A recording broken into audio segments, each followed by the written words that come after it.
दोस्तों आज के इस वीडियो में हम बात करेंगे फॉर्म 121 यानी कि फॉर्म 121 कैसे फाइल करें। स्टेप बाय स्टेप आपको पूरा गाइड करेंगे। जैसा कि आप देख सकते हो टोटल इसके अंदर 14 पॉइंट होते हैं।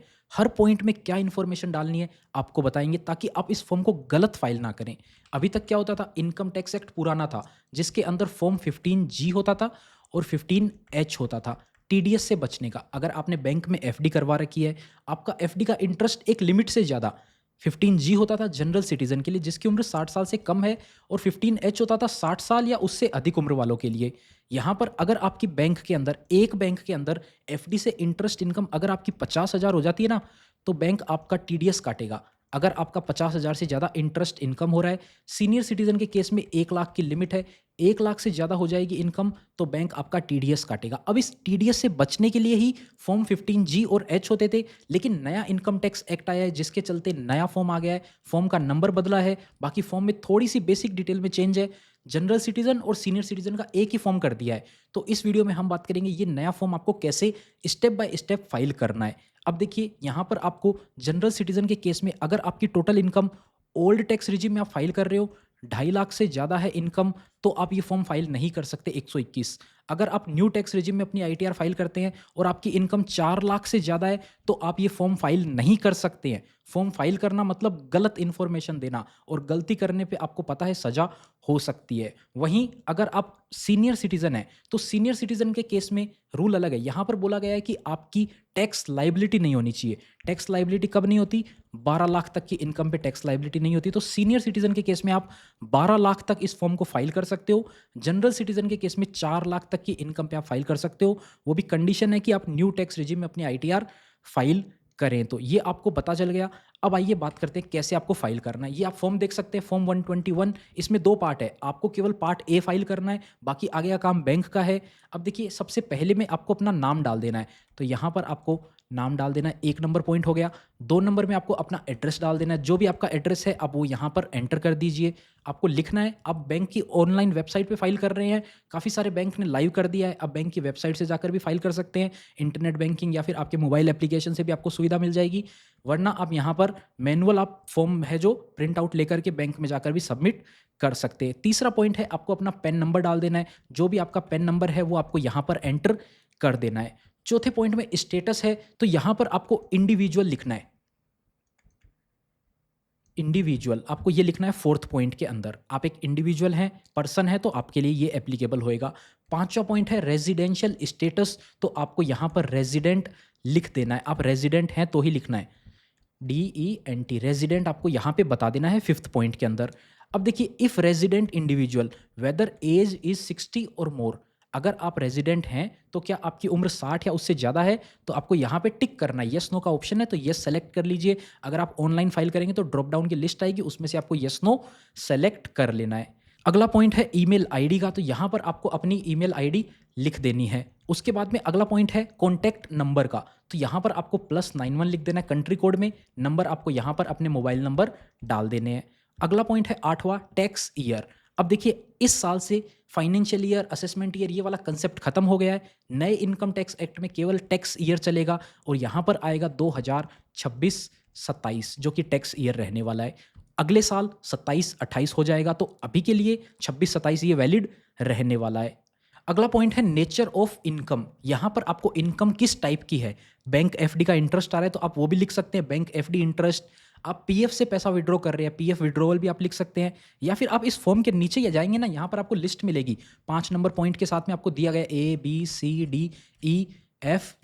अब इनमें से आप ये भी लिख सकते हो, जैसे कि आप बैंक इंटरेस्ट का देखेंगे ना, ये ई वाला कॉलम है, interest other than interest on securities by A banking company, यानी कि एफडी इंटरेस्ट जो है वो इसमें कवर होता है। तो आप 5E भी लिख सकते हो। बैंक एफडी इंटरेस्ट के लिए आप ये फॉर्म दे रहे हो ना, तो यहाँ पे आप 5E लिख सकते हो, या फिर आप यहाँ से डायरेक्ट एफडी इंटरेस्ट भी लिख सकते हो। अगर आपका पीएफ का पैसा है तो 5A लिख सकते हो। ये देखिए 5A में जो है पीएफ का पैसा आपका आएगा, वो आपको लिख देना है। 10वें पॉइंट में आपको लिखना है, यहाँ पर आप देखेंगे estimated income for which declaration is made. ये डिक्लेरेशन आप कितनी इनकम के लिए कर रहे हो। अब देखिए आप जिस बैंक में एफडी करा रखी है, आपने किसी भी बैंक में आपकी एफडी है, मान लीजिए एसबीआई के अंदर आपने एफडी करवा रखी है, 5 लाख रुपए की आपने एफडी करवाई, अब 5 लाख की एफडी पे बैंक आपको 7% भी ब्याज दे रहा है तो 35,000 का इंटरेस्ट होता है। तो 35,000 पे तो आपको ज़रूरत ही नहीं है इस फॉर्म की। लेकिन वहीं आपने ये एफडी जो है वो 10 लाख की कर दी। अब 10 लाख पे आपका इंटरेस्ट 50,000 से ऊपर चला गया, तो उस कंडीशन में आपको यहाँ पर फॉर्म देना कंपलसरी हो जाता है अगर आपको टीडीएस से बचना है। टीडीएस से नहीं बचना, टीडीएस कटवाना है, टीडीएस कट जाएगा, आईटीआर फाइल करनी पड़ेगी। आईटीआर फाइल करने के लिए इंतजार करना पड़ेगा, आईटीआर फाइल शुरू हो उस पीरियड की, और उसके बाद में 2 महीने बाद रिफंड आएगा। तो आपको लगभग साल भर तो लग ही जाएगा अगर आपने टीडीएस कटवा लिया तो। टीडीएस से बचना है, हर साल अप्रैल के अंदर ये फॉर्म दे दो, कोई भी बैंक आपका टीडीएस नहीं काटेगा। अगर आप अप्रैल में डिले करते हो ना, आप मई में देते हो, जून में देते हो, अगर अप्रैल के अंदर बैंक ने आपकी एफडी पे इंटरेस्ट रन कर दिया तो उस पे आपका टीडीएस हो सकता है कट जाए। अब यहाँ पर आपको क्या करना है, 10 लाख की आपने एफडी करवाई, 10 लाख पे 7% करवाई, तो आपको पता चल गया आपका इंटरेस्ट है 70-72 हज़ार रुपये बनेगा, लगभग आपका 72,000 इंटरेस्ट बनेगा। तो यहाँ पर आपको इनकम बता देनी है भाई, एस्टिमेटेड है, देखिए डिक्लेरेशन का एस्टिमेट है। एफडी से आपको पता रहता है कितनी इनकम होएगी, तो वो आपको बता देना यहाँ पे 72,000। जितनी आपकी इनकम होएगी आपको पता होना चाहिए एक साल में उस एफडी से कितनी इनकम जनरेट होगी। अब 11वां पॉइंट देखिए, detail of form number 121 other than this. इस फॉर्म से पहले भी क्या आपने और फॉर्म फाइल कर रखे हैं? यानी कि मल्टीपल बैंक्स में आपकी एफडी है, आपने एक बैंक के अंदर, अभी अपन ने एसबीआई की बात करी, आप एसबीआई में ये फॉर्म जमा करके आ गए, अभी अपन ने 72,000 का एक फॉर्म जमा कर दिया मान लीजिए। अब ये वाला अपन फॉर्म है दूसरा जमा कर रहे हैं एचडीएफसी के अंदर, वही 80,000 रुपये की इनकम पे। तो क्या हमने पहले फाइल कर रखा है? यस, यहाँ पे अपन यस करेंगे तो यहाँ पर यस हो गया। अब ये पूछ रहा है कितने फॉर्म आपने पहले फाइल कर रखे हैं। अगर आपने इस साल का अगर आप पहला ही फॉर्म फाइल कर रहे हैं तो नो आएगा, अगर आप दूसरा फॉर्म फाइल कर रहे हैं तो यस आ गया। यहाँ पर अपन ने 1 लिख दिया, एक फॉर्म हमने पहले फाइल कर रखा है। 11A में कितने फॉर्म आपने पहले फाइल कर रखे हैं।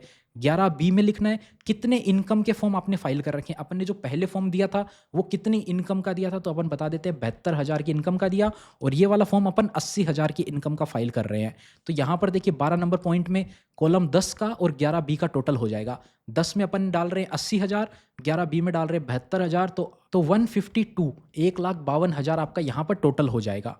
एस्टिमेटेड टोटल इनकम इस साल की टैक्स ईयर जो ये आपका 26-27 है, इसमें आपको एस्टिमेटेड कितनी इनकम होएगी। देखिए एस्टिमेटेड बेसिस पे ये सब कुछ फाइल हो रहा है। आपकी इनकम हो सकता है एंड में ज़्यादा हो जाए, अभी अपने को अंदाजा है कि अपनी इनकम 4 लाख से नीचे ही रहने वाली है, लेकिन आने वाले टाइम में क्या पता मार्च खत्म होते होते साल खत्म होएगा, इनकम ज़्यादा हो जाए। लेकिन अभी एस्टिमेटेड अपने को पता है 4 लाख से कम है, तो 4 लाख से नीचे की ही दिखानी है। 4 लाख से ज़्यादा दिखा दोगे तो ये फॉर्म बैंक एक्सेप्ट नहीं करेगा, बैंक वाले फॉर्म फाड़ के फेंक देंगे। अगर आप सीनियर सिटीजन है 12 लाख तक लिख सकते हो। जनरल सिटीजन में अभी हमने कुछ दिन पहले वीडियो बनाया, लोग बोल रहे थे 12 लाख तक ये फॉर्म जमा करा सकते हैं। आप 5 लाख ले जाके बैंक में जमा कराओ, बैंक वाले फॉर्म फाड़ के आपको वापस पकड़ा देंगे। इसीलिए 4 लाख से कम ही इनकम होगी तो ही ये फॉर्म आप भर सकते हो। टोटल इनकम हो गई इंक्लूडिंग इंटरेस्ट इनकम। यहाँ पर ये देखिएगा, ऐसा नहीं है कि 4 लाख अलग है इंटरेस्ट इनकम अलग है, सब कुछ मिला के 4 लाख मैक्सिमम हो सकती है। सीनियर सिटीजन के केस में 12 लाख हो सकती है। अब यहाँ पर आपको लास्ट पॉइंट में अपनी आईटीआर की डिटेल देनी है। अगर आप आईटीआर फाइल करते हैं तो उसकी डिटेल देनी है, अगर नहीं करते तो आपको हर जगह यहाँ पे NA नॉट एप्लीकेबल लिख देना है। अगर आप फाइल करते हो तो टैक्स ईयर आपको पिछला बताना है, यानी कि अभी जो अपन बात कर रहे हैं 26-27 टैक्स ईयर चल रहा है, उससे पहले वाला अपने को यहाँ पे 25-26 उसका एक्नोलेजमेंट नंबर देना है। एक्नोलेजमेंट नंबर, आप आईटीआर फाइल करते हो ना, एक नंबर जनरेट होता है 8 से शुरू होता है वो, तो वो आपको पूरा नंबर यहाँ डालना है। उस आईटीआर में आपने कितनी इनकम दिखाई थी, क्योंकि देखिए बैंक को भी पता चलता है, सरकार को भी पता चलता है, आप वहाँ से ट्रैक करेंगे ना, आपके पैन कार्ड से फैच कर ली जाएगी। तो यहाँ पर आप बता रहे हो कि आपकी इनकम 8 लाख थी, उससे पहले 9 लाख थी, तो इस साल आप बता रहे हो कि आपकी इनकम 4 लाख ही होगी, तो ये सस्पिशियस एक्टिविटी में आ जाएगा, पकड़ में आ जाएगा। यहाँ पर वो देखेंगे पहले उनकी इनकम 8 लाख थी, 9 लाख थी, और अब ये 4 लाख के अंदर ही फॉर्म फाइल कर रहे हैं, तो ये गलती नहीं करनी है। अगर आपकी पहले की आईटीआर फाइल करी हुई है, यहाँ पर आपको अमाउंट सही ही दिखाना है।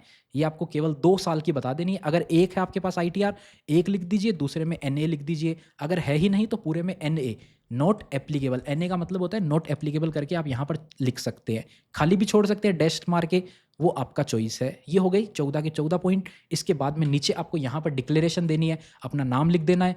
अपना नाम लिखने के बाद में पूरा नाम लिखिएगा यहाँ पे, और अपना पैन कार्ड नंबर लिख देना है। यहाँ पर जो भी आपका पैन कार्ड नंबर है वो डाल दीजिए, और यहाँ पर आप देखेंगे टैक्स ईयर जहाँ भी आ रहा है, 2 बार टैक्स ईयर आ रहा है, तो यहाँ पे आपको 26-27 ये लिख देना है। 26-27 इस साल का 26-27 है। प्लेस आप जहाँ पर हैं वहाँ से आप लिख दीजिए, डेट आप अपनी तारीख मेंशन कर दीजिए जिस दिन आप ये फाइल कर रहे हैं। सिग्नेचर ऑफ द डिक्लेरेंट यहाँ पे आपको अपना साइन कर देना है और यहाँ पे अपना नाम फिर से लिख देना है और ये फॉर्म आपका बैंक में आपको सबमिट करवा देना है, जिससे आपका टीडीएस नहीं काटा जाएगा। ज़्यादातर बैंक में, आप सरकारी बैंक में जाएंगे ना फॉर्म जमा करने, वो आपसे फॉर्म लेके छोड़ देते हैं। तो क्या करना है आपको, हमेशा उसकी फ़ोटो खींच लेनी है या फिर आपको 2 कॉपी लेके जानी है। एक जमा करवाएँ, दूसरे पे उनका मोहर लगवा के वापस भी लेके आएँ, ताकि आपके पास भी प्रूफ़ रहे कि आपने बैंक में टाइम से फ़ॉर्म 121 जमा करवा दिया। और बैंक अगर आपका टीडीएस काटता है तो आप ऑनलाइन बैंक के खिलाफ कंप्लेन कर पाएँ। आरबीआई के पोर्टल पे आप कंप्लेन कर सकते हैं। अगर आपके पास प्रूफ़ ही नहीं होगा कि आपने ये फ़ॉर्म सबमिट किया था, फिर आप कंप्लेन भी नहीं कर पाएँगे। इसीलिए हर चीज़ का प्रूफ़ रखने के लिए 2 कॉपी लेके जाएँ, बैंक से स्टाम्प लगवा के लेके आएँ। इस वीडियो में इतना ही था। उम्मीद करते हैं आपको समझ में आ गया होगा फॉर्म 121 कैसे फाइल करना है टैक्स ईयर 26-27 के लिए। इस वीडियो में इतना ही। मिलते हैं आपसे फिर किसी नए और इंटरेस्टिंग वीडियो में। तब तक के लिए ख्याल रखिएगा।